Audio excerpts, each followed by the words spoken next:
Hello students. Last class में हम लोग डिफरेंशिएशन और इंटीग्रेशन का बेसिक कंसेप्ट पढ़ रहे थे कि डिफरेंशिएशन और इंटीग्रेशन क्या होता है और फिज़िक्स में उसका क्या यूज है, कैसे उसको यूज करते हैं, बस हम लोग ये पढ़ रहे थे और हमें केवल बेसिक कंसेप्ट की ही ज़रूरत है।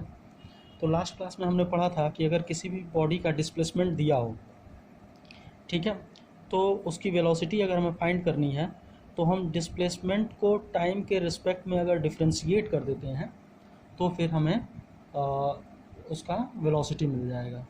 और अगर किसी बॉडी की वेलोसिटी दी हो तो उसका एक्सेलरेशन फाइंड करने के लिए हम वेलोसिटी को टाइम के रिस्पेक्ट में डिफ्रेंशिएट कर देते हैं तो उस बॉडी का एक्सेलरेशन मिल जाता है। अब इसके लिए हमें एक बेसिक फार्मूला है डिफरेंशिएशन का जो कि याद रखना ज़रूरी है। केवल एक बेसिक फार्मूला याद रहेगा सबको तो फिज़िक्स में हमारा सारा वो डिफरेंशिएशन हो जाएगा। ठीक है, वो फार्मूला है, ये नोट कर लेंगे सभी लोग। d/dx x to the power n। अगर हमें x की पावर n को x के रिस्पेक्ट में डिफ्रेंशिएट करना हो तो इसका फार्मूला हो जाता है nx to the power n-1। ठीक है, ये इसका रिजल्ट आता है। फॉर एग्जांपल ये तो फार्मूला है हमारा।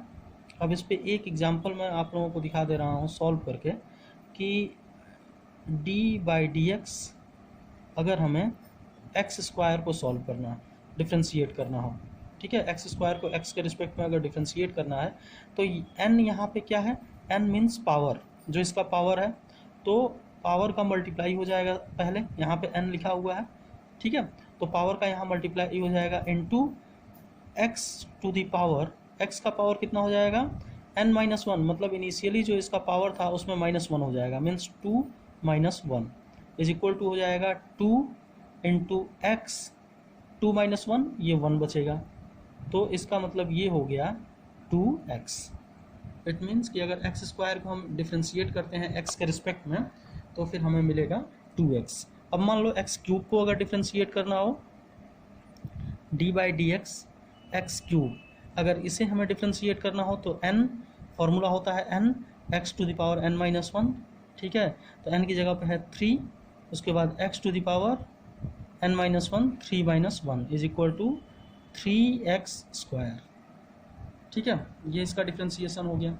मान लो x को ही अगर हमें डिफ्रेंशिएट करना हो, मीन्स dx/dx अगर लिखा हो तो इसे हम लिख सकते हैं d/dx x, मतलब x को हम x के रिस्पेक्ट में डिफ्रेंशिएट कर रहे हैं तो यहाँ x का पावर है 1 तो n की जगह पे हो जाएगा 1 और x की पावर n-1 मीन्स 1 - 1 और 1 - 1 क्या होता है 0, तो 1 इंटू एक्स की पावर 0, ठीक है, और किसी भी क्वांटिटी का पावर 0 होने का मतलब वो क्वांटिटी 1 हो जाती है, तो 1 इंटू 1 इज इक्वल टू 1। अगर हम x को ही x के रिस्पेक्ट में डिफ्रेंशिएट करते हैं तो आएगा यहाँ पर 1। ठीक है, अब हम इसका एक एग्जाम्पल लेते हैं कि कैसे हम इसको यूज करेंगे किसी भी फिजिक्स के क्वेश्चन में। मीन्स कि अगर मान लो कि डिस्प्लेसमेंट दिया हो तो हम कैसे इसका यूज करेंगे वेलोसिटी फाइंड करने के लिए। तो इसका यूज होता है, जैसे क्वेश्चन इस तरह से दिए रहते हैं कि किसी भी बॉडी का जो क्या बोलते हैं डिस्प्लेसमेंट है उसका एक फंक्शन दिया रहेगा कि the displacement of a body s is equal to, मान लो st, जो डिस्प्लेसमेंट है वो टाइम के रिस्पेक्ट में दिया हुआ है, क्या दिया है 2t² प्लस 3t प्लस 1, ठीक है, ये डिस्प्लेसमेंट है, टाइम के टर्म्स में दिया हुआ है, इसलिए t ब्रैकेट में लिखा हुआ है कि डिस्प्लेसमेंट को टाइम के टर्म्स में दिया गया है। अब तुमसे बोल रहा है कि find the velocity at t is equal to 4 second, 4 second पे तुमको इसकी वेलोसिटी तुम्हें फाइंड करनी है। ठीक है, तो एक बार तो दिमाग में ये आएगा कि t की जगह पे हम 4 पुट कर देते हैं तो वेलोसिटी आ जाएगा, ये गलत होगा। अगर हम t की जगह पर 4 पुट करते हैं तो ये डिस्प्लेसमेंट का फंक्शन है, मतलब डिस्प्लेसमेंट दिया हुआ है, डिस्प्लेसमेंट का फंक्शन मतलब यहाँ पे डिस्प्लेसमेंट दिया हुआ है उसका, तो अगर हम t = 4 यहाँ पर पुट करेंगे t की जगह पे हर जगह तो हमें उस बॉडी का डिस्प्लेसमेंट मिलेगा। ठीक है, हमें उसकी वेलोसिटी नहीं मिलेगी।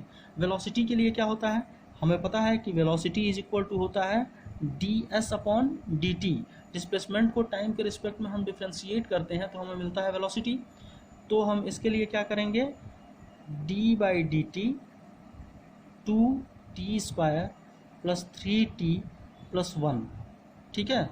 इसको हम डिफ्रेंशिएट करेंगे, इसको डिफ्रेंशिएट करेंगे टाइम के रिस्पेक्ट में, तो ये कितना हो जाएगा 2t² को अब सबको हम चाहें तो अलग अलग लिख सकते हैं, लिख सकते हैं d/dt 2t² + d/dt 3t + d/dt 1, ठीक है।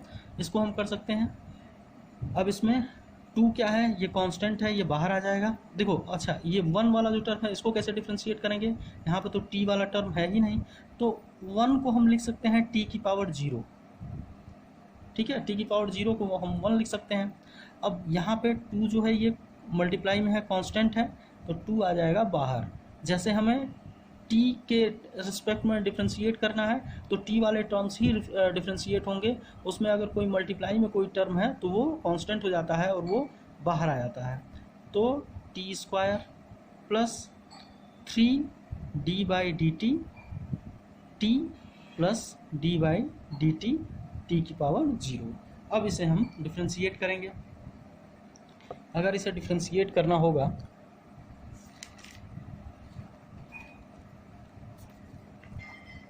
तो फिर देखो यहाँ पे t² को डिफ्रेंशिएट करेंगे तो n(x⁻n−1), तो ये हो जाएगा 2t⁻2−1, मीन्स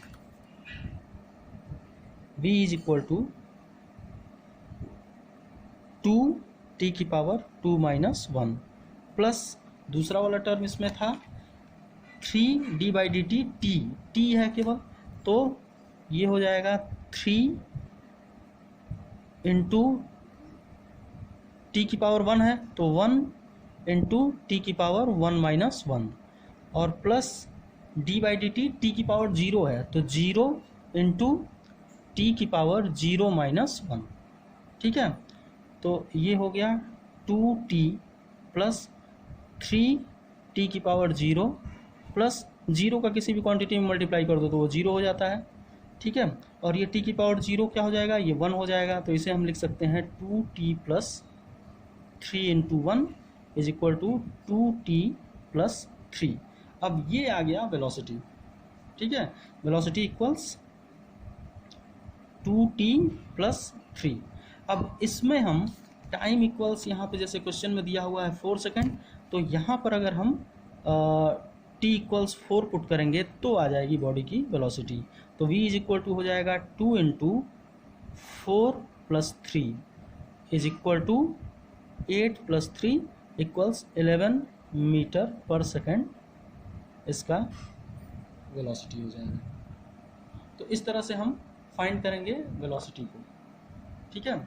ऐसे ही हम लोग एक्सेलरेशन भी फाइंड करेंगे। अगर वेलोसिटी का फंक्शन दिया हुआ है तो उसको हम डिफ्रेंशिएट कर देंगे और एक्सेलरेशन फाइंड करेंगे, ठीक है, टाइम की वैल्यू उसमें पुट करके। तो अभी आप लोग इस वीडियो को देख लोगे, इसके बाद मैं कुछ क्वेश्चंस दूंगा आप लोगों को, पहले केवल डिस्प्लेसमेंट को फाइंड करने के लिए, फिर उसके बाद मैं वेलोसिटी पे एक एग्जांपल दूंगा और उस पर फिर हम लोग वेलोसिटी का पे एक क्वेश्चन करेंगे। जब ये हमारा क्लियर हो जाएगा फिर हम लोग आगे चलेंगे।